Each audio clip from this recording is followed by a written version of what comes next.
अच्छा, तो drop down try किया।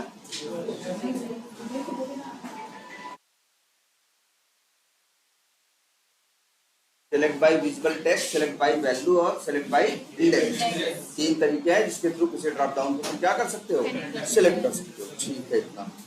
अच्छा, और एक बात ये बताओ, इसके कुछ मेथड्स और भी, ड्रॉप डाउन के कुछ मेथड्स और भी हैं। जैसे मान लो किसी ड्रॉप डाउन की बात करें, ये कौन सा ड्रॉप डाउन है, ये जो हम ऑब्जेक्ट बना रहे हैं, ये वही कलर वाला है ना। सबसे पहले वेब एलिमेंट का ऑब्जेक्ट लेते हो, फिर न्यू सेलेक्ट क्या करते हो, पास करते हो, और सेलेक्ट बाय इंडेक्स कर रहे हो तो क्या हो रहा है, कोई सिलेक्ट हो रहा है। तो मेन इसमें यूज किसका है, इस सेलेक्ट का ऑब्जेक्ट। तुमको यही ध्यान रखना कि जब भी वेब एलिमेंट उसका ड्रॉप डाउन हैंडल करना है तो क्या करना है, सबसे पहले सेलेक्ट क्लास का ऑब्जेक्ट बनाना। और जब भी सेलेक्ट क्लास का ऑब्जेक्ट बनाओगे तो ये बताया ना, ये आर्गुमेंट मांग रहा है, क्योंकि सेलेक्ट क्लास के अंदर एक कंस्ट्रक्टर है और वो उस कंस्ट्रक्टर को आर्गुमेंट चाहिए, और किस टाइप का चाहिए, वेब एलिमेंट टाइप का। किस वेब एलिमेंट का, जिसको तुम ड्रॉप डाउन कह रहे हो। और ड्रॉप डाउन की पहचान क्या है, टैग सेलेक्ट होना चाहिए। याद करो, किसी भी एलिमेंट पे वर्क करते हो तो राइट क्लिक करके इंस्पेक्ट करते हो ना। कई बार ऐसा होगा तुमको चीजें ड्रॉप डाउन जैसी दिखाई देंगी, लेकिन वो ड्रॉप डाउन होंगी नहीं। उनके लिए ये तरीका काम नहीं करेगा अगर उनका टैग सेलेक्ट नहीं है तो, भले तुमको दिखने में लग रहा है वो क्या है, ड्रॉप डाउन। अच्छा, ये तो हो गया, मान लो ये। अब देखो, अच्छा पहले एक चीज और समझो आज, जैसे कोई ड्रॉप डाउन ओपन है,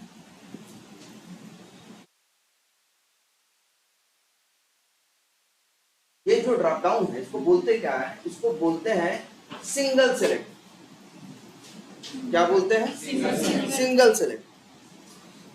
सिंगल सेलेक्ट क्यों बोलते हैं, देखो ड्रॉप डाउन में हमेशा ऑप्शंस तो कई होते हैं ना, इसके लिए वर्ड इस्तेमाल करते हैं क्या, मल्टीपल।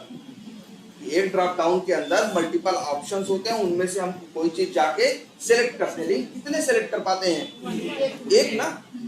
भाई एक ही कलर सिलेक्ट कर पाओगे, दो कर लो। अगर इसको हटाओगे दूसरा करोगे तो ये हट जाएगा, ये आ जाएगा। इसको क्या बोलते हैं, सिंगल सेलेक्ट, जहां पे एक बार में एक ही वैल्यू सेलेक्ट होती है। जैसे ये देखो लैंग्वेज है, इसमें भी सिलेक्ट करोगे तो कोई एक ही करोगे ना। जनरली तुम जो भी ड्रॉप डाउन देखते हो अक्सर क्या होते हैं, सिंगल सेलेक्ट होते हैं। तुमको 90% क्या 99% तुमको हमेशा क्या मिलेंगे, सिंगल सेलेक्ट मिलेंगे।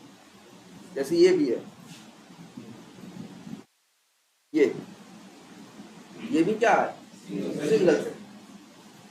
लेकिन कुछ ड्रॉप डाउन ऐसे भी कभी कभी देखने को मिलेंगे, बड़े रेयरली देखने को मिलते हैं किसी एप्लीकेशन में। अब वो क्या होते हैं, मल्टी सेलेक्ट होते हैं। उनका क्या मतलब होता है, तुम एक साथ चाहो 2 या 3 ऑप्शन सेलेक्ट कर सकते हो, एक ही नहीं, एक से ज्यादा। कहाँ आते हैं, तुमको ये एग्जांपल वहां मिल जाएगा, naukri.com पे जाओ। जब तुम अपना प्रोफाइल बनाते हो, naukri.com पे रजिस्ट्रेशन करते हो, तो उस टाइम पे पूछता है तुमसे प्रेफर्ड सिटीज, या एक वर्ड पूछता है। ये पहली बात तो ये वर्ड भी जानते रहो क्या है, प्रेफर करना ना। प्रेफर करने का मतलब किसी चीज को प्राथमिकता देना। हम ये प्रेफर करेंगे, कहते नहीं भाई हम चाय प्रेफर करेंगे, तो क्या हुआ, आप उसको प्राथमिकता दे रहे हो, आपको क्या चाहिए।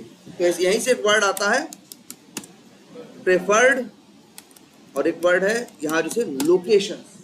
तुमसे पूछते हैं रजिस्ट्रेशन के टाइम पे, जब naukri.com पे अपना रिज्यूमे बनाओगे तो उसमें पूछेगा तुम्हारी प्रेफर्ड लोकेशंस क्या है, मतलब कौन कौन सी ऐसी सिटीज हैं जहां तुम जॉब करने में तुम्हें इशू नहीं है। जैसे तुमने डाल दिया भाई हमको क्या करना है, हमें नोएडा गुड़गांव, 2 जगह कोई इशू। जैसे हमने 2 जगह डाला है, हमें लगता है कि हम मुंबई भी कर सकते हैं और नोएडा गुड़गांव कहीं भी कर सकते हैं, तीनों जगह। तो हम क्या करेंगे, तो वहां तुम देखोगे 3 ऑप्शन सेलेक्ट करने का भी होगा। चाहो तो 1 सेलेक्ट कर लो, चाहो तो 2 कर लो, चाहो तो 3 कर लो, चाहो तो 4 कर लो। वही ड्रॉप डाउन क्या है, मल्टी सेलेक्ट, जहां तुम्हारे पास एक से ज्यादा वैल्यू तुम सेलेक्ट कर सकते हो। बट जनरली तुमको ऐसा दिखता नहीं है, अक्सर जो तुम्हें दिखेगा वो क्या होगा, सिंगल सेलेक्ट होगा, मल्टी सेलेक्ट नहीं होगा। आई बात समझ में कुछ।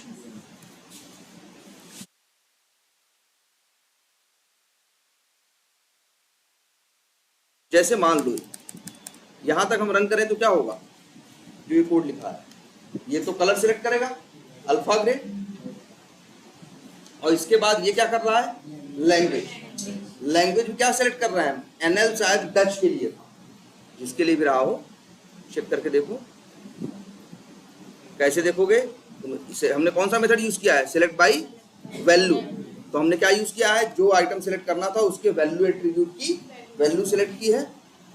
तुमको ये भी पता है ना, ड्रॉप डाउन जब भी होगा तो टैग सेलेक्ट होगा, अंदर क्या होंगे, ऑप्शन टैग होंगे, ये ना। तो वही क्या सेलेक्ट करेगा, एनएल टच ना।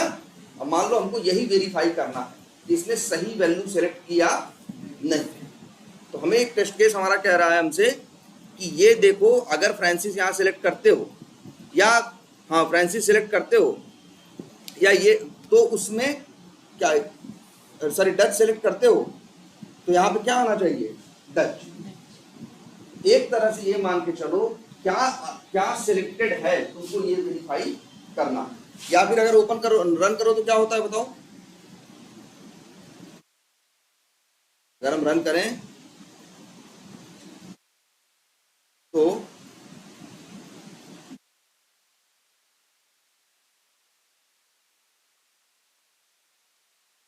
गलत जगह ब्रेक पॉइंट लगा दिया।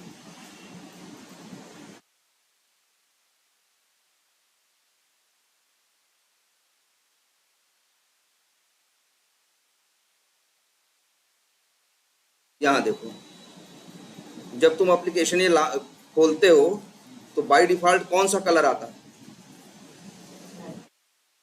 देखो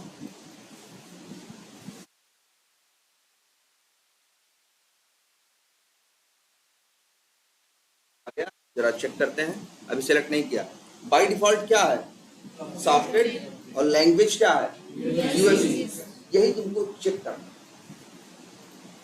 जब पहुंचते हैं तो वहां सॉफ्टवेयर सिलेक्टेड है या नहीं, कलर में, और लैंग्वेज में हमको ये वेरीफाई करना है कि यूएस इंग्लिश सिलेक्टेड है या नहीं।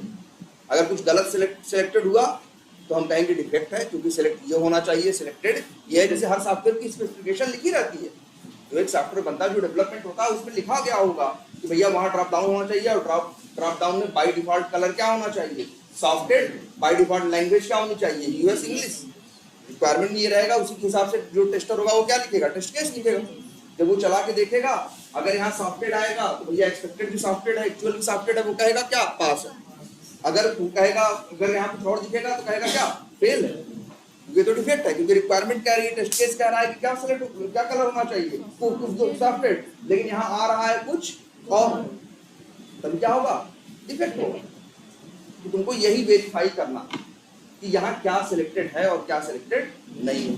सीधी सी बात हम तुमसे कहें कि भैया ये वेरीफाई करो यहाँ कलर क्यों लिखा है या नहीं, तो क्या करोगे, इसका एक्सपाथ दोगे, हम कलर इसकी बात नहीं कर रहे हैं, हम इसकी बात कर रहे हैं, ये जो लिखा हुआ है, हाँ, तो क्या करोगे, इसका एक्सपाथ दोगे, गेट टेक्स्ट करोगे, एक्चुअल टेक्स्ट निकलेगा, और अपने एक्सपेक्टेड से मैच करोगे कि भैया ये आ रहा है कि नहीं आ रहा है, यही कर रहे थे ना। लेकिन ये तो ड्रॉप डाउन है ना, इसमें से जो सिलेक्टेड है वैल्यू 4 है, लेकिन हम बात किसी कर रहे हैं जो सिलेक्टेड है, वो कैसे निकाला जाए। तो देखो जरा, ये जो सिलेक्ट क्लास का तुम्हारा ये है ऑब्जेक्ट है ना, इसी का एक मेथड होता है डॉट गेट। अच्छा, अक्सर तुम एक चीज और एक पैटर्न सा पाओगे, जहां कुछ तुम पा रहे हो उन मेथड्स के नाम में देखोगे क्या इस्तेमाल कर रहे हैं, get, get text, get attribute, get title, get size, get location. Get send keys नहीं करते, गेट क्लिक नहीं करते, वो देता थोड़ी ना, वो तो एक्शन जाके परफॉर्म करता है ना। तो अक्सर तुम्हें एक पैटर्न सा मिलेगा नाम रखने में। हम भी कुछ करेंगे, कोई मेथड बनाएंगे, मेरा मेथड अगर कुछ ले आ रहा होगा तो नाम में हम क्या इस्तेमाल करेंगे, वर्ड गेट। एक मेथड है गेट फर्स्ट सिलेक्टेड ऑप्शन, याद रखना, गेट फर्स्ट सिलेक्टेड ऑप्शन। पहले से नाम से देखो क्या, गेट मतलब पाओगे, ये मेथड कॉल करोगे तो क्या बता रहा है, गेट मतलब तुम पाओगे, फर्स्ट मतलब पहला, सिलेक्शन सिलेक्टेड जो सिलेक्ट हुआ है, ऑप्शन, कई ऑप्शन है ना यहाँ, देखो कितने ऑप्शन है इसमें, 4 ना, 4 है, इसमें से जो पहला सिलेक्टेड ऑप्शन है बताओ पहला सिलेक्टेड ऑप्शन कौन है? Alpha grid. भैया अल्फा ग्रिड पहला ऑप्शन है, नहीं है। देखो अभी अभी बताओ कौन सिलेक्टेड ऑप्शन, जैसे कह रहा गेट फर्स्ट सिलेक्टेड ऑप्शन। तो पहली बात तो ये इसीलिए समझो, जो ड्रॉप डाउन सिंगल सेलेक्ट है तो वहां एक बार में कितने सेलेक्ट होंगे? एक ही। तो वही क्या होगा? पहला होगा। मेथड का नाम ऐसा क्यों रखा? Gate first selected option. क्यों ये नहीं रख दिया था गेट सिलेक्टेड ऑप्शन? क्या रख देता है नाम ये लोग? Get selected option. तो तुम्हें समझ में आ जाता कि भैया ये क्या देगा? जो सिलेक्टेड ऑप्शन है उसको देगा। लेकिन नाम क्या रखा? गेट फर्स्ट सिलेक्टेड ऑप्शन, जो कि पहला होगा। लेकिन सोचो पहला जो सिलेक्टेड है, मान लो सिलेक्टेड कौन है? सॉफ्टेड। कितने सिलेक्टेड है? एक। तो पहला कौन है? पहला भी यही है, आखिरी भी यही है। हम कहेंगे अभी बताओ लैंग्वेज में, अब जैसे अब बताओ, अब बताओ फर्स्ट सिलेक्टेड ऑप्शन कौन है? ट्रू है। यार एक ही तो सिलेक्ट होगा, इसमें पहले दूसरे की नौबत कहां से आई? लेकिन तब भी मेथड का क्या नाम रखा इन लोगों ने? Gate first selected option. इस वजह से नाम रखा क्योंकि मल्टी सेलेक्ट वाले ड्रॉप डाउन भी होते हैं। मल्टी सेलेक्ट वाले ड्रॉप डाउन भी होते हैं और उनमें क्या बताया उनके में, उसमें तुम 2-3 ऑप्शन सेलेक्ट कर सकते हो ना, तब वहां ये काम कर गेट फर्स्ट सिलेक्टेड ऑप्शन। उसके लिए क्या करेगा? जो 3 सिलेक्टेड हैं उन तीनों में से जो पहला होगा उसको लेके आए। और अगर सिंगल सिलेक्शन की बात हो रही है तो भैया जो सिलेक्टेड है वही पहला है, वही आखिरी है, वही लेके आएगा। सीधी बात ही खत्म। इन लोगों ने तो मेथड इसलिए बनाया, ये देखो ये सिंगल सेलेक्ट के लिए भी काम करेगा और मल्टी सेलेक्ट। भाई जब सिंगल सेलेक्ट होगा तो यही पहला है, यही सब कुछ है, तो उसको सेलेक्ट करेगा। लेकिन जब बात मल्टी सेलेक्ट की होगी तब हाँ, जैसे मान लो यहाँ मल्टी सेलेक्ट वाला ही रहा होता है, एक नहीं 2 3 होते, तीनों हमने सेलेक्ट किए होते, तो किसको लेके आता? जो तीनों में से पहला। मान लो एक ड्रॉप डाउन है, उसमें 20 कंट्रीज के नाम है। क्या नाम है? 20 कंट्रीज के नाम है, और तुमको वो मल्टी सेलेक्ट का है, तो तुमने वहां एक 5वीं कंट्री सेलेक्ट कर दी, एक 8वीं कर दी, एक 12वीं कर दी। तो जब gate first selected option method use करोगे तो कौन सा मिलेगा? 5वां। अब बात समझ में आई? लेकिन तुम्हारे लिए आसान है। रीजन क्या है? तुम्हें जो ड्रॉप डाउन मिलते हैं 99% क्या मिलते हैं? सिंगल सेलेक्ट मिलते हैं, तो कोई झंझट नहीं। लेकिन अगर मल्टी सेलेक्ट भी मिलेंगे तो उस कंडीशन में ये 3 होंगे या 2 सिलेक्टेड होंगे तो कौन देगा? पहला। अगर एक ही सिलेक्टेड है तो कोई दे देगा, और सिंगल सेलेक्ट है तो उसमें एक से ज्यादा सिलेक्शन की पॉसिबिलिटी है ही।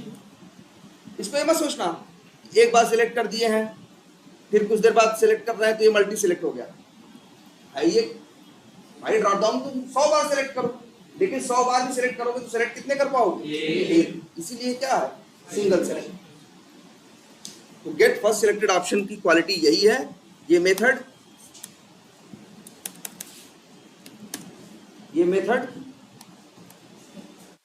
ये जो है गेट फर्स्ट सिलेक्टेड ऑप्शन, ये मल्टी सेलेक्ट पे भी काम करेगा और सिंगल में जो सिलेक्टेड है वो दे देगा, और मल्टी सेलेक्ट की बात होगी तो जो सिलेक्टेड है उनमें से जो पहला होगा वो दे देगा। तो क्या दे देगा? उसका टेक्स्ट। जो टेक्स्ट, अच्छा क्या दे देगा? उसका टेक्स्ट। क्या सिलेक्टेड है? नहीं, बाय डिफॉल्ट आते हैं तो क्या सिलेक्टेड रहता है? सॉफ्टेड ना। तो क्या लेके आएगा?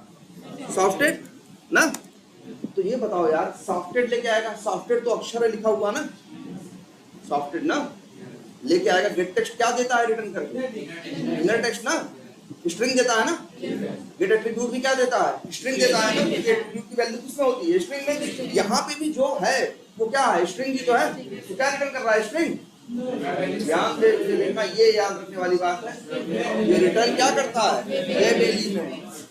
ये बात याद रखनी है, ये गलती कभी नहीं करनी है कि गेट फर्स्ट सिलेक्टेड ऑप्शन का किसी ने रिटर्न टाइप पूछा तो तुमने बोल दिया क्या? स्ट्रिंग। बिल्कुल नहीं, ये स्ट्रिंग नहीं देता। ये क्या देता है? आई बात समझ में कुछ? देखो अब क्वेश्चन ये उठता है कि स्ट्रिंग देना सही था या वेब एलिमेंट देना सही?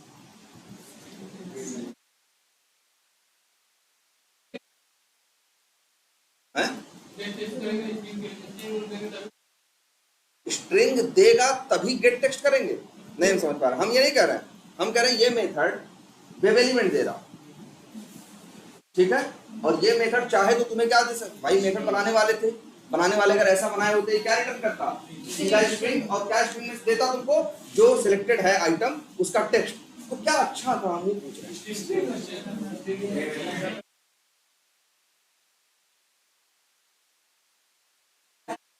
देखो एक तो है हमें चाहिए क्या, अभी की मेरी रिक्वायरमेंट कहती है हमें चाहिए उसमें क्या सिलेक्टेड है। हमारे दिमाग में बात आती है कि यार गेट फर्स्ट सिलेक्टेड ऑप्शन है, ये हमें जो सिलेक्टेड ऑप्शन है उसका टेक्स्ट दे दे, हमको वही तो वेरीफाई करना है, तो ये क्या रिटर्न कर दे, स्ट्रिंग। लेकिन ये क्या रिटर्न कर रहा है, वेब एलिमेंट। वेब एलिमेंट अगर रिटर्न कर रहा है, आगे डॉट लगाओगे तो वेब एलिमेंट के मेथड आएंगे कि नहीं। तो यार गेट टेक्स्ट कर लो, स्ट्रिंग भी निकाल लो, गेट साइज कर लो, उसका सिलेक्टेड ऑप्शन की साइज निकाल दो, लोकेशन गेट लोकेशन कर लो, उसकी लोकेशन निकाल लो, बहुत कुछ कर सकते हो ना। अगर वो तुम्हें सिर्फ स्ट्रिंग दे रहे हो तब बस इतना कर पाते, स्ट्रिंग निकाल पाते। कोई कहता कि भैया वो जो ड्रॉप डाउन में सिलेक्टेड आइटम है जरा हमको उसकी क्या बता दो, साइज बता दो, हमें जरा उसकी क्या बता दो, लोकेशन।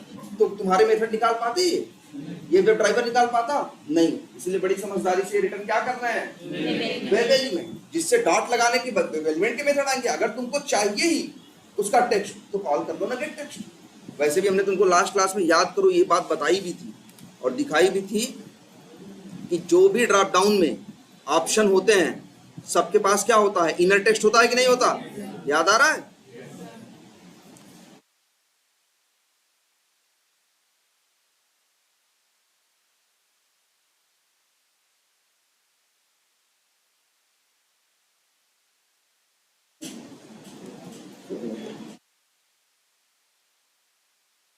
ये देखो, इस सबको याद रहना चाहिए, इसलिए लास्ट क्लास में हमने पूरा इसको प्रॉपर दिखा भी दिया था। देखो नेम एंड सेलेक्ट है, जितने आइटम होते हैं उतने क्या होते हैं, ऑप्शन, और हर ऑप्शन का जो इनर टेक्स्ट होता है वही क्या होता है, उसका ड्रॉप डाउन के टेक्स्ट होता है। और जो वैल्यू होता है वो उसका इंपैक्ट ड्रॉप डाउन के टेक्स्ट पे नहीं पड़ता, असर किसका पड़ता है, सिर्फ इनर टेक्स्ट। तुमको यही चाहिए ना, इनर उसका वो टेक्स्ट है उसमें क्या सिलेक्टेड है। तो भाई जब तुम ये यूज करोगे गेट फर्स्ट सिलेक्टेड ऑप्शन, तो तुम्हारे ड्रॉप डाउन के उस सिलेक्टेड ऑप्शन का क्या ले आएगा, वेब एलिमेंट। और तुम्हें पता ही है कि जो भी ऑप्शन होगा उसका इनर टेक्स्ट ही उसका टेक्स्ट होता है। तो बस मेथड कॉल कर लो, क्या गेट हो गया कि नहीं हो गया। अब ये लो स्ट्रिंग और ये लिख दो सिलेक्टेड कलर, या फिर एक वर्ड और हम बार बार लगाते हैं क्या, एक्चुअल सिलेक्टेड कलर टेक्स्ट। नाम अच्छा रखो, एक्स वाई ए बी मत नाम रखो, नाम वो रखो जिससे समझ में आए बात किसकी चल रही। जब आदमी वेरिएबल का नाम ही पढ़े तो देख के समझ जाए यहाँ क्या हो रहा है, ऐसा नहीं जाके देखे अच्छा कौन कॉल किया, अच्छा उसमें क्या दे रहा है, क्या ले रहा है, 72 चीजें देखने की जरूरत न पड़े। ये बात समझ आई ऐसे। और फिर अब यहाँ पे इफ तुम जानते ही हो लगाना, इफ लिख दो, ये पता है ना तरीका, डॉट, और आज तो रिंकू सर ने बताया होगा इस बारे में भी ना, हाँ, और यहाँ पे लिख दो सॉफ्टेड। अब यहाँ पे लिख दो क्या, लिख दो colour drop down testing is past. और एल्स अगर कुछ और आता है तो भाई एल्स में जाएगा। तो यहां लिख प्रिंट कर दो क्या, इज फेल्ड। बोलो सही है कि नहीं है, ये मेथड समझ में आया कि नहीं भाई। याद रखना है ये कि रिटर्न क्या करेगा, वेब एलिमेंट। इसका फायदा है तुम्हें, क्योंकि वेब एलिमेंट अगर ऑप्शन का तुम्हें मिलेगा तो तुम ऑप्शन की कई चीजें निकाल सकते हो। सीधे टेक्स्ट मिलता तो वहीं तुम्हारा रास्ता क्या हो जाता, बंद हो जाता। सर यहाँ तक पहुँचने के लिए हमें सिलेक्ट ऑब्जेक्ट बनाना, हाँ वो तो और उसके लिए वेब एलिमेंट वो एक्स्ट्रा देना पड़ता है, बिल्कुल देना पड़ता है। तो वहीं पे हम उसका गेट टेक्स्ट ना ना ना ना ना ना, पहली बात तो ये याद रखो कि जो वेब एलिमेंट है वो बात कर रहा है किसके, सिलेक्ट की, पूरे की, और ये बात कर रहा है, ध्यान देना, ऑप्शन की। अंतर है भाई दोनों। ये वेब एलिमेंट तुमको ऊपर दिख रहा है भाई, ये देखो किसका है, जिसका टैग सिलेक्ट है, नेम क्या है, लॉगिन अंडरस्कोर थीम है, ये उसका वेब एलिमेंट है। और सिलेक्ट कौन है, ये पूरा लेकिन जब तुम ये मेथड यूज करते हो गेट फर्स्ट सिलेक्टेड ऑप्शन, तो ये भी वेब एलिमेंट देता है ना, वो सिलेक्ट का वेब एलिमेंट नहीं देता, उसके अंदर जो ऑप्शन है उसका वेब एलिमेंट देता है। इसके अंदर कितने ऑप्शन है? 4 है ना, बताओ। देखो ध्यान देखो भाई, फर्क है दोनों में। ये जो गेट फर्स्ट सिलेक्टेड तुम्हें ऑप्शन दे रहा है, ऑप्शन क्या दे रहा है? Gate first selected option web element का ऑब्जेक्ट ना, वो सिलेक्टेड ऑप्शन का वेब एलिमेंट बना रहा है। यहाँ 4 भाई, सिलेक्ट के अंदर भी 4 और है ना, इनमें से किसी एक का दे रहा है तुम्हें। और लेकिन जो ये वाला है, ये किसका है? पूरे सिलेक्ट का। सर जब गेट लोकेशन, गेट साइज ये सब का यूज करेंगे तो उसी बॉक्स का देगा। लेकिन देखो बॉक्स में जैसे ये है, ये जो सॉफ्टवेयर है, जरूरी नहीं है इसका टेक्स्ट कहां तक आए, या इसमें कुछ और एक्स्ट्रा लगा हो, या फिर ऐसा हो सकता है बॉक्स बड़ा हो, अंदर चीजें क्या लिखी हो, थोड़ी छोटी लिखी हो। बॉक्स बड़ा हो और अंदर की चीजें क्या हो, थोड़ी छोटी। हाँ, और या फिर तुमको मान लो उसके वैल्यू एट्रीब्यूट की वैल्यू निकालनी है, तो जब तुम्हें गेट फर्स्ट सिलेक्टेड ऑप्शन क्या देता है? वेब एलिमेंट बना के देता है। तुम्हारे पास सारे ऑप्शन है ना, गेट टेक्स्ट कर लो, गेट एट्रीब्यूट कर लो, गेट साइज कर लो, गेट लोकेशन कर लो, है ना, गेट टैग नेम कर लो, कुछ भी कर सकते हो ना। लेकिन ये फर्क याद रखना है भाई, ये तुमने सही सवाल पूछा कि भाई ये वेब एलिमेंट जो WE कलर थीम लिखा हुआ है, ये अलग चीज है। और एक मिनट रुक जाओ, तुमको इसलिए अलग से करके दिखाते हैं, तुम लोगों को 2 लाइन में कर देते हैं कि तुम्हें पता अच्छा रहे।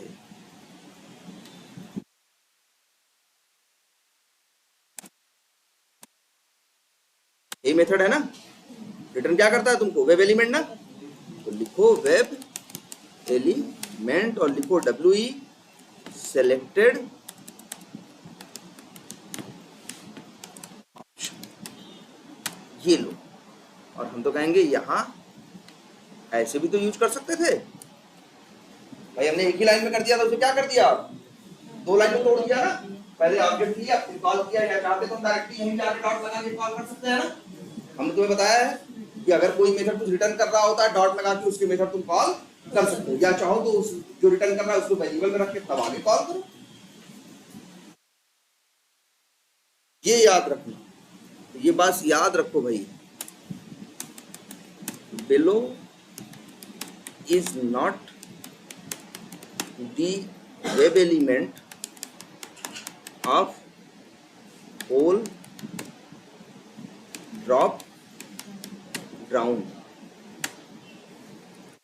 It is the web element object of selected option from drop down, और ये भी लिख दो, and there can be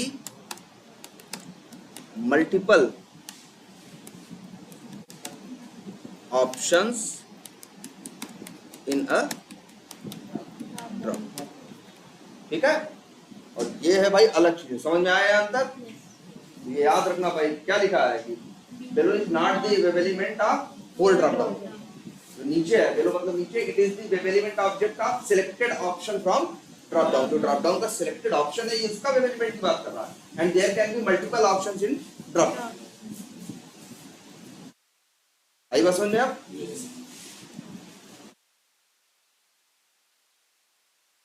अब ऐसे एक टेस्ट ये हो सकता है, टेस्ट केस में ये भी लिखा हो सकता है कि जब अल्फा ग्रे सिलेक्ट करो तो अल्फा ग्रे ही सिलेक्टेड होना चाहिए। ऐसा ना हो कि आदमी सिलेक्ट कर रहा है अल्फा ग्रे, तुम्हारे सॉफ्टवेयर में प्रॉब्लम है, वो सिलेक्ट क्या कर दे रहा है? Blue label. तो वो भी क्या है? डिफेक्ट ना। जैसे टेस्टिंग ये भी होती है कि भैया हम वहां एडमिन टाइप करें तो वहां एडमिन ही टाइप होना चाहिए। ऐसा ना हो हम बंदा टाइप कर रहा है क्या एडमिन, और वहां छप क्या रहा है राहुल, तो ये भी क्या है? डिफेक्ट। ऐसे टेस्टिंग में ऐसे वैलिडेशन तो होता है, टेस्ट केस में यही सब कुछ चीजें लिखी होती है। तो ये भी होगा कि अल्फा ग्रे सिलेक्ट करो तो सिलेक्ट क्या होना चाहिए? Alpha grey. तो उसके लिए भाई ये सिलेक्ट कर लिए, तो फिर से निकालो। कैसे? सेल कलर डॉट गेट, भाई एक तो पहले निकाल लिए थे जब पहुंचे थे, फिर अल्फा ग्रे सेलेक्ट किए, अब तुमको फिर निकालना है कि अल्फा ग्रे सेलेक्ट हुआ है कि नहीं। तो जो भी सिलेक्टेड है उसमें कैसे मिलता है, गेट फर्स्ट सिलेक्टेड ऑप्शन, यहां से मिलेगा वेब एलिमेंट का ऑब्जेक्ट जो भी सिलेक्टेड होगा उस समय, डॉट लगाओ, उसका मेथड गेट टेक्स्ट, और ये हो गया क्या। अब देखो स्ट्रिंग सिलेक्टेड, क्या नाम इसका नाम रख देते हैं, actual selected text after selection. लंबा नाम है लेकिन ठीक है, क्या नाम समझ आ रहा है क्या, actual selected text after selection, मतलब सिलेक्शन के बाद जो सिलेक्ट हो रहा है हम वो निकालते हैं और फिर यहां लगा देते हैं ऐसे। अच्छा ये देखो भाई, ये किसका वेब एलिमेंट लेके आएगा, सॉफ्टेड का नहीं, अल्फा ग्रे का, क्योंकि अल्फा ग्रे सिलेक्ट कर रहा हो ना, तो वहां सिलेक्टेड क्या होगा, अल्फा ग्रे। तो जब गेट फॉर सिलेक्टेड ऑप्शन लाएगा तो कौन मिलेगा उसे, किसका वेब एलिमेंट मिलेगा, अल्फा ग्रे वाले ऑप्शन का मिलेगा, न कि सॉफ्टेड वाले का मिलेगा। अब अंतर समझ में आया। अब फिर यहाँ पे इफ एल्स कर दो भाई, इफ एल्स लगाने में जरा सा भी संकोच मत करो, लगाओ जगह जगह, बिना वैलिडेशन के टेस्टिंग बेकार है। इक्वल्स सॉरी इग्नोर केस, और हम कह देंगे यहाँ क्या आ जाएगा, अल्फा, और फिर वही लिख दें यहाँ पे क्या, पास, और कॉपी पेस्ट कर दें।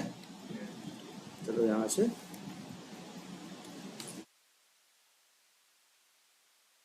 ठीक, अब समझ में आई, get first selected option. Clear है ये, कोई कंफ्यूजन इसमें। चलो तो तुम्हें 3 नहीं, अब कितने मेथड हो गए, 4 मेथड बस, 3 तो पहले बता दिए थे, आज एक और बता दिया, कितने हो गए, 4 ना। जरा कुछ और मेथड भी देखते हैं, 3 मेथड आज से और सीख लो तुरंत।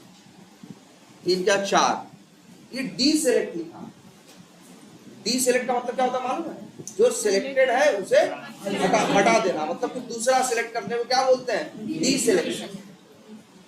ठीक है, तो यहाँ 3 मेथड है, D select by index, D select by value, D select by visible text. तो जैसे सिलेक्ट वाले थे वैसे यही है, बस सिलेक्ट वाले क्या कर रहे थे, सिलेक्ट कर रहे थे, ये क्या करेगा, डी सेलेक्ट, जिसका टेक्स्ट दे दोगे, अगर ये कॉल कर लो D select by visible text और लिख दिया अल्फा ग्रे, तो अल्फा ग्रे सिलेक्टेड होगा तो क्या कर देगा, डी सेलेक्ट। आई बात समझ में, डी सेलेक्ट बाई इंडेक्स कर रहा है और पास कर दिया 0, तो मतलब पहले को क्या कर देगा, डी सेलेक्ट कर देगा, और फिर डी सेलेक्ट बाई सेम है, जैसे वो तीनों select by value, select by index, select by visible text, वैसे 3 और हैं, D select by value, D select by index, D select by visible text, एक और ये चौथा डी सेलेक्ट ऑल। जितने सिलेक्टेड हैं सबको क्या कर दो, लेकिन ये चारों मेथड वही काम के हैं जहां मल्टी सिलेक्शन है। सिंगल सिलेक्शन वाले में कहां डी सेलेक्ट कर लोगे, सिंगल सिलेक्शन वाले में कोई ऑप्शन नहीं, हम तुमसे कहें कि हम कह रहे हैं डी सेलेक्ट कर दो सॉफ्टेड को, पॉसिबल ही नहीं है। अगर सॉफ्टेड डी सेलेक्ट होगा तो कोई न कोई और क्या होगा, सेलेक्ट होगा। तो सिंगल वाले के लिए ये काम नहीं करते चारों मेथड, ये किसके लिए काम करते हैं, मल्टीपल वालों को, जहां मल्टीपल को सिलेक्ट करने का ऑप्शन, जैसे 4 ऑप्शन सिलेक्टेड है, उसमें से कोई एक अनसिलेक्ट करना है, डी सिलेक्ट करना तो कर लो, 4 के चारों डी सिलेक्ट करना है तो कर लो। हाँ बोलो, एकदम नहीं यूज करें, सीखेंगे कैसे, वैसे नेट पे ढूंढोगे तो मिल ही जाएगा, वही कह रहे हैं, लेकिन ये बहुत कम यूज होता है, जानते रहो तुम, बहुत रेयर यूज होता है, कभी कोई पूछ ले, अदरवाइज जैसे ऐसे लिखो, अच्छा मल्टी, उस पे मिलेगा यार, कहीं नहीं मिलेगा, नहीं मिलेगा, सेलेक्ट एग्जाम्पल, हाँ एक जगह है जहां जरूर मिलेगा, W3 स्कूल्स पे, नेट नहीं कनेक्टेड है, W3 स्कूल्स पे जाओगे ना तो वहां तुम्हें मिल जाएगा, तो उसमें जाओगे तो उसका URL डाल के driver.get करके उसके ऊपर प्रैक्टिस करना होगा तो कर लेना, ठीक है। लेकिन ये 4 मेथड और जगह काम करते हैं, ठीक है, ये क्लियर है, हो गया। अगर हो गया है तो देखो फिर, कहीं हमने अभी टाइप किया था ना।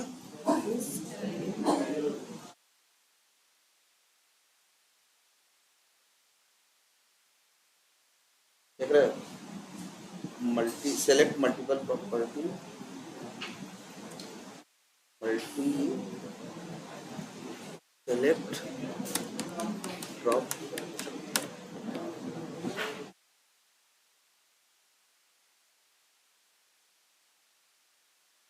हाँ ये देखो यहाँ पे मिल जाएगा।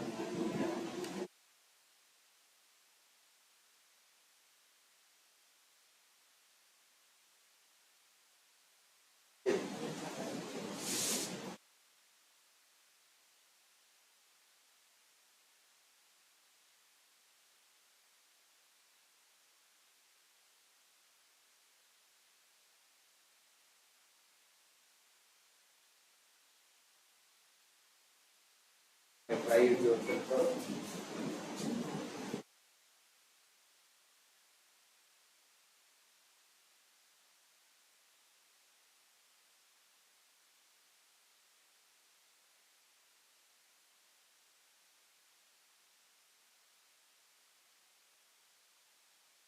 जैसे ये ड्रॉप डाउन दिख रहा है, दिख रहा है ना, एप्पल, ईयर, बनाना, ऑरेंज। अब एक सेलेक्ट कर लिया,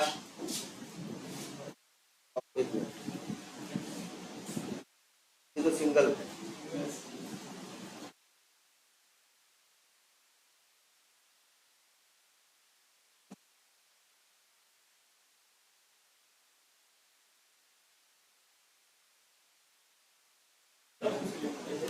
अरे इसे इसका हमें देखना पड़ेगा कि टेक्स्ट होता है।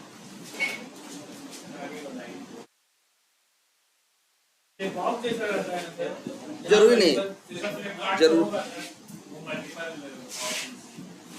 मल्टीपल वाला ना, हाँ हाँ, लेकिन चलो पहली बात तो ये क्लियर हुआ कि एक मिनट यहाँ दिख रहा है, पेमेंट करते हैं। हाँ चलो पहले। अच्छा ये तुमको ऑप्शन और कहाँ दी, लेकिन ये इतना इतना फोन में आया ना, मल्टीपल सेलेक्ट कैसा होता होगा, और डी सेलेक्ट वाला केस वहीं चलेगा। अब एक नई चीज सीखो, जैसे तुम लोग कह रहे हो कहाँ है, फ्लिपकार्ट पे जाएं।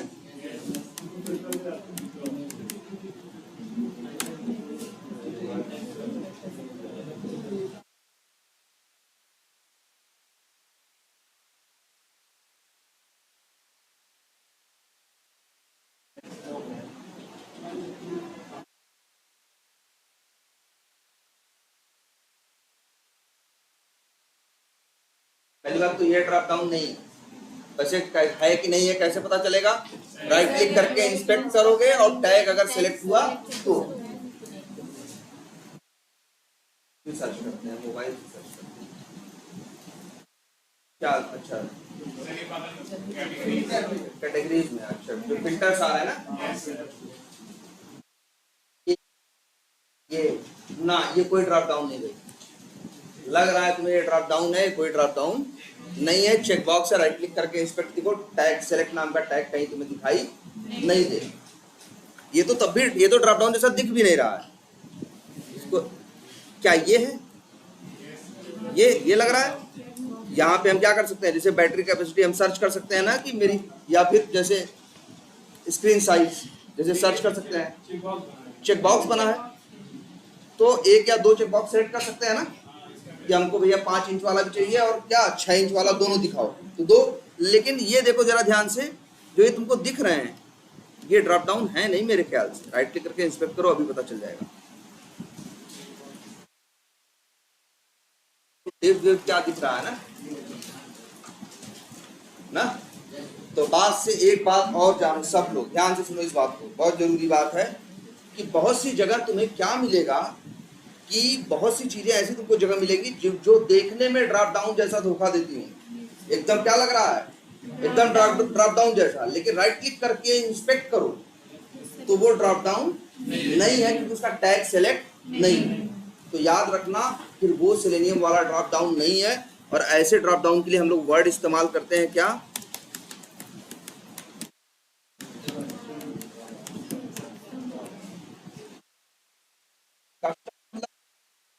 जैसे अपनी मर्जी के हिसाब से जो हम चीजों को क्या करते हैं, एक वर्ड नहीं इस्तेमाल करते, कस्टमाइज।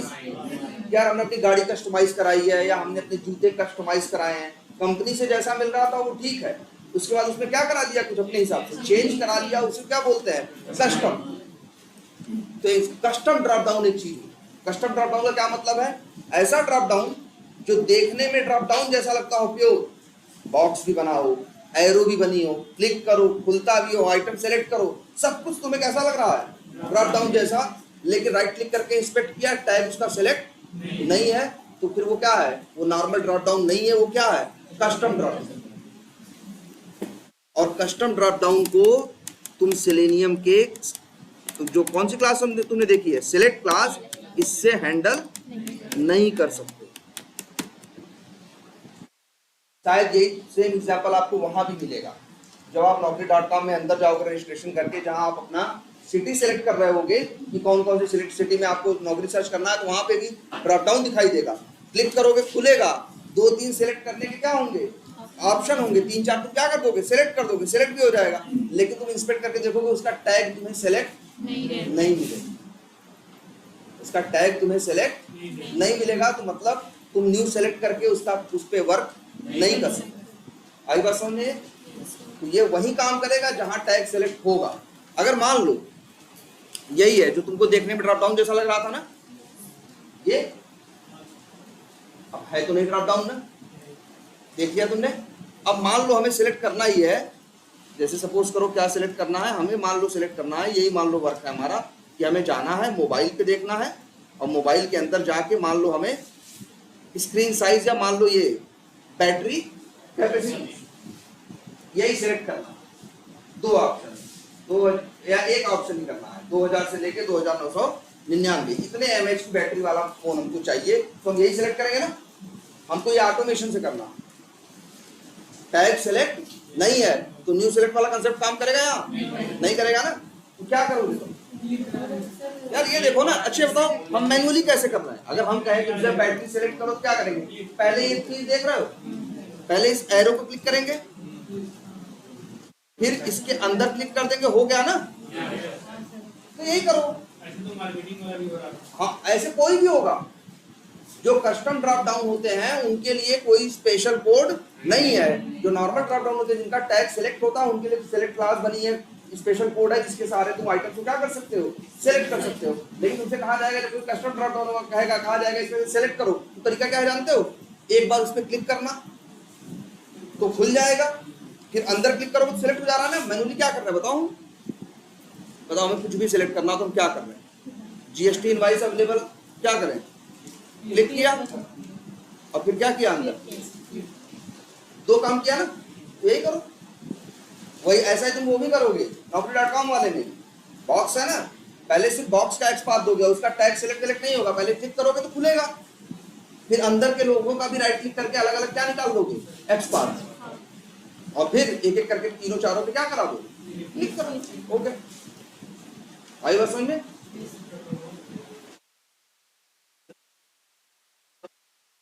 क्या क्या क्या लॉगिन, जीमेल पे लॉगिन नहीं हो रहा है, यूजर नेम डाल ले रहे हो और उसके बाद नेक्स्ट बटन पे क्लिक कर रहे हो, पासवर्ड नहीं हो रहा है ना, बीच में लिख देना ये बताया कि नहीं अभी,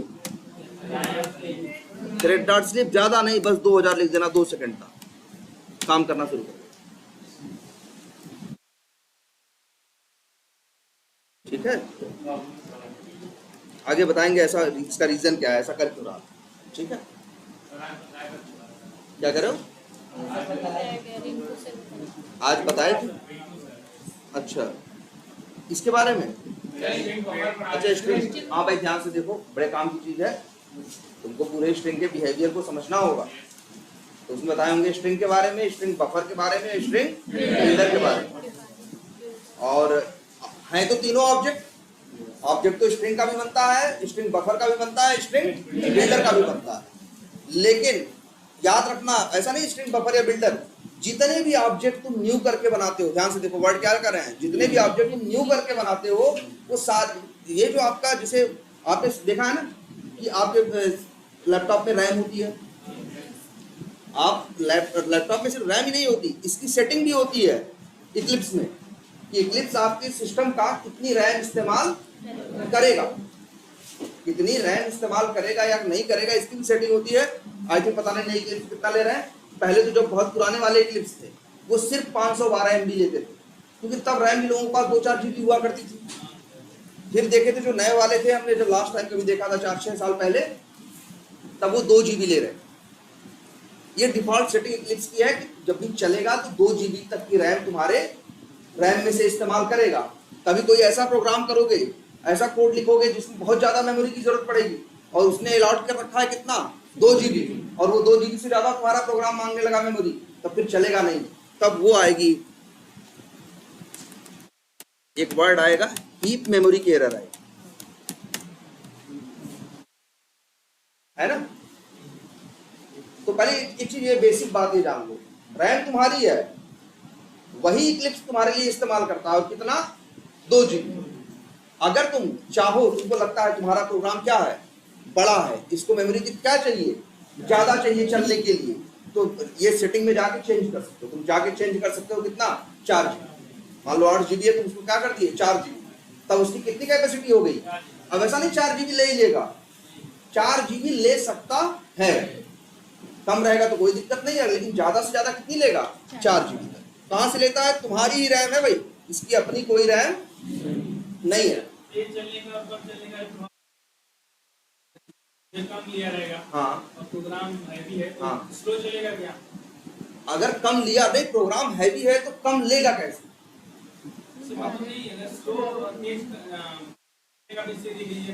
भाई सीधी बात है, कोई भी सॉफ्टवेयर होगा ज्यादा मेमोरी लेगा तो स्लो चलेगा, जो कम मेमोरी लेगा वो क्या चलेगा, फास्ट चलेगा। तुम्हारे भाई तुम्हारे कंप्यूटर की ज्यादा चीजें भाई यूज करने लगे तो दूसरी चीजें कहाँ से यूज कर पाएंगे, है ना।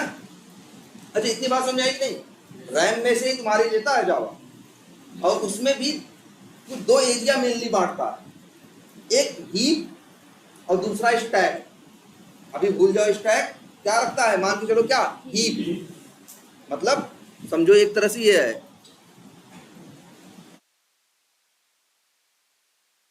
MS पेंट है ना, ये मान के चलो ये तुम्हारी पूरी रैम, ये तुम्हारी पूरी 8 GB की रैम, उसमें से 2 GB किसने लिया है, जावा ने। हो सकता है ये इतना तुम्हारा जावा ने ले रखा, ठीक है, और बाकी 6 GB क्या कर रखा है, छोड़ रखा है। तो 6 GB से तो जावा का मतलब ही नहीं है, जो मतलब है कहां से है, सिर्फ 2 GB से। और सेटिंग चेंज करके ये बढ़ा भी सकते हो, 2 से 4 करवा सकते हो, 6 करवा सकते हो, करवा सकते हो, ठीक है। इतनी बात समझ में आती है। और इसको भी मेनली ये अभी जावा की मेमोरी कौन है, रैम, ये वाली ना, लिख देते हैं यहाँ पे। अच्छा चलो, ये किसकी है, ये मान के चलो जावा की मेमोरी का है ना, और जो टोटल है वो पूरी किसकी हो गई, ये तुम्हारे पूरे सिस्टम की मेमोरी, मेमोरी मतलब रैम की बात कर रहे हैं, ठीक है। और इसमें भी ये जावा अपनी जो मेमोरी रखता है उसमें भी उसके भी 2 हिस्से करता है। एक रखता है क्या, एक को बोलता है क्या स्टैक, और एक को बोलता है हीप। और जानते हो न्यू करके ऑब्जेक्ट बनाते हो ना, बहुत बार बनाए हो ना, न्यू करके जितने ऑब्जेक्ट बनाते हो, हम कहते हैं बार बार ना, ऑब्जेक्ट गया रैम में और उसका एड्रेस वेरिएबल के पास आया तो रैम में यही गया, हीप मेमोरी में। कहा गया, हीप मेमोरी। कोई भी क्लास ले लो यार, न्यू क्रोम ड्राइवर करते हो, न्यू अपनी बनाई हुई क्लास कर दो, न्यू सेलेक्ट करते हो, न्यू क्रोम ड्राइवर करते हो, कुछ भी करते हो, सबकी मेमोरी का सबकी जगह को कहाँ लेता है, हीप मेमोरी। पूरी मेमोरी में जावा के लिए मेमोरी है, जावा ने भी अपनी मेमोरी को 2 पार्ट में डिवाइड कर रखा है। जितने ऑब्जेक्ट तुम बनाते हो सबको कहाँ रखता है, हीप। इसी को हीप मेमोरी या हीप एरिया भी बोलते हैं। लोग इंटरव्यू में पूछते हैं कई बार कि ऑब्जेक्ट कहाँ रहते हैं, तो बताओगे कहाँ, हीप में, ठीक है। और कोई भी ऑब्जेक्ट बना लो, लेकिन ये न्यू, अच्छा स्ट्रिंग बफर बिल्डर देखा था ना, तो न्यू क्या होगा ना, new string buffer, new string builder object बना रहे हैं न्यू करके ना, तो वो जो ऑब्जेक्ट बन रहा है कहाँ जा रहा है, हीप में। लेकिन जो तुम स्ट्रिंग ये यूज करते हो, ऑब्जेक्ट इसका भी है। स्ट्रिंग देखो, जावा में स्ट्रिंग भी एक क्लास है ना,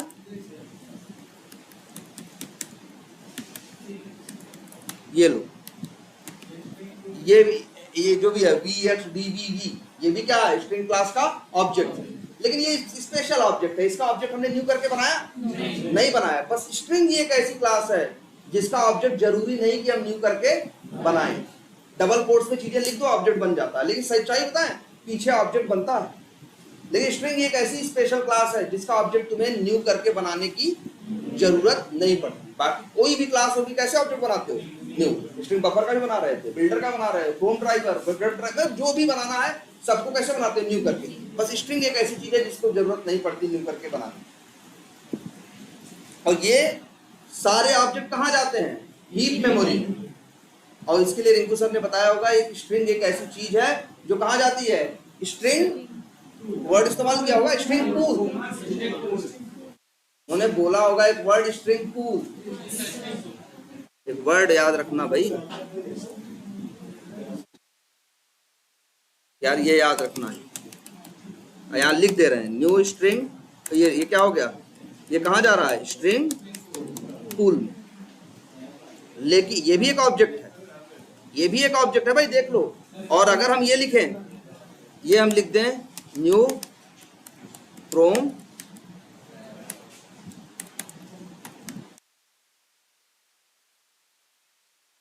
ये भी ऑब्जेक्ट बन रहा है ना यार।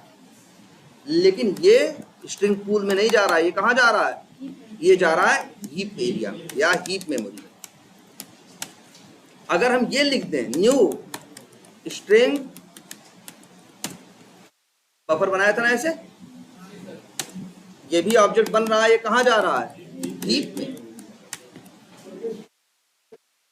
क्या करें, हाँ हाँ, मतलब देखो बाकी और अलग एरिया में रहते हैं स्ट्रिंग, जैसे हीप में ही वो क्या है, उसका एक स्ट्रिंग पूल है। स्पेशली जो स्ट्रिंग है वो कहाँ रहेगा, स्ट्रिंग पूल में रहेगा। बाकी और अलग रहते हैं, जितने भी ऑब्जेक्ट बनाते हो, सिर्फ स्ट्रिंग एक ऐसा ऑब्जेक्ट है जो कहाँ रहता है, स्ट्रिंग पूल में रहता है। और बाकी कोई नहीं, बाकी सब कहाँ रहते हैं, हाँ न्यू। जैसे नहीं, वैसे तो देखो किसी और का ऑब्जेक्ट तो बिना न्यू करके बना भी नहीं सकते हो। होम ड्राइवर का ऑब्जेक्ट क्या बिना न्यू करके बना सकते हो, नहीं है, किसी का नहीं, ना स्ट्रिंग बफर का बनेगा, ना बिल्डर का। और एक चीज ये भी बता दें, अगर कभी ऐसे भी लिख सकते हो स्ट्रिंग को, स्ट्रिंग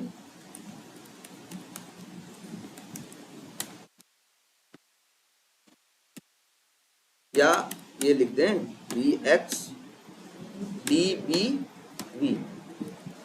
यहां भी ऑब्जेक्ट बना रहा है ना। लेकिन अब के केस में न्यू स्ट्रिंग कर रहा है ना, स्ट्रिंग के साथ यही तो बात होती है, चाहो तो स्ट्रिंग इक्वल टू लिख दो सीधे, और चाहो तो न्यू स्ट्रिंग करके उसका ऑब्जेक्ट बना दो। अब वाला जो होगा नीचे वाला 174 नंबर वाला, ये स्ट्रिंग पूल में नहीं जाएगा, ये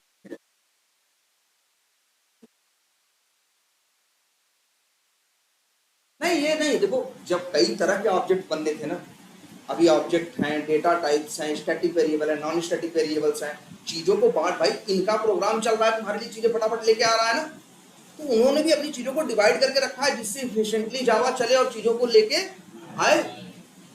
अभी इसके लिए क्लास होगी, इसको क्या बोलते हैं, मेमोरी एलोकेशन के ऊपर, जिसमें बताया जाएगा कि एग्जैक्टली भाई अगर ऐसे नहीं करेंगे, तुम बताओ, अगर हमको तो इतना सिखा रहा है क्लास बनाओ, ये करो वो करो, अगर ये सारी चीजें इकट्ठे अपनी एक जगह रखें, तो ये जो जल्दी जल्दी काम कर रहे हैं मेरे लिए, जल्दी काम नहीं कर पाएंगे, क्या हो जाएंगे, स्लो हो जाएंगे, अनइफिशियंट हो जाएंगे। इन लोगों ने भी अपने कई रूल्स बना रखे हैं कि इंटरनल रूल्स, ये चीज यहाँ रहेगी, वो चीज वहां रहेगी, ऐसे रहेगी वैसे रहेगी, जिससे प्रोग्राम चलने में क्या हो, आसानी हो, और प्लस फास्ट हो, इफिशियंट हो, कम मेमोरी ले, है ना। आखिर प्रोग्रामिंग के थ्रू हम क्या करते हैं, हर काम के छोटे रास्ते ढूंढते हैं ना।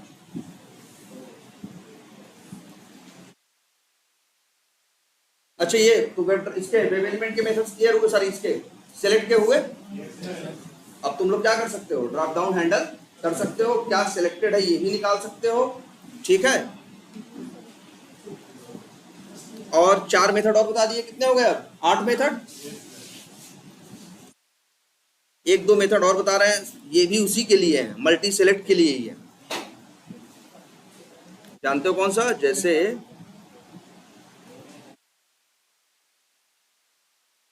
ये देखो,